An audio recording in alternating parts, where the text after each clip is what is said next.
بسم الله الرحمن الرحيم. تريد حفظ القرآن الكريم وأنت كبير، بعد 30، بعد 40، بعد 50، بعد 60، حافظ على هذه القواعد 4: قلل وأكثر وحافظ وداوم. قلل من المقدار وأكثر من التكرار وحافظ على الاستمرار وداوم على الاستغفار. قلل من المقدار المحفوظ، يعني لا تحفظ في اليوم صفحة أو نصف صفحة أو ثلث صفحة، إنما احفظ كل يوم حتى ولو سطرين أو 3. قلل من المقدار. رسولنا الكريم صلى الله عليه وسلم قال: خير الأعمال إلى الله أدومها وإن قل. إذن 1: قلل من المقدار. 2: وأكثر من التكرار.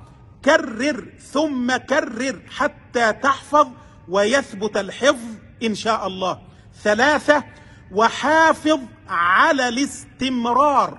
اجعل هذا الحفظ كل يوم كالطعام والشراب والصلاة، وإن صليت بما حفظت يكون ذلك أفضل. 4: وداوم على الاستغفار. إذن القواعد 4 لحفظ القرآن الكريم بسهولة ويسر: قلل من المقدار وأكثر من التكرار وحافظ على الاستمرار وداوم على الاستغفار.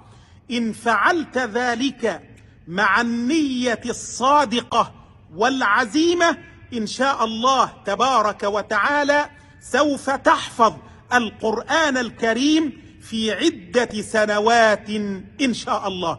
إن استطعت أن تنشر هذا المقطع ما استطعت فافعل، فلو كنت سببا في حفظ شخص واحد للقرآن الكريم هذا خير كثير، خير لك من الدنيا وما فيها، والدال على الخير كفاعله.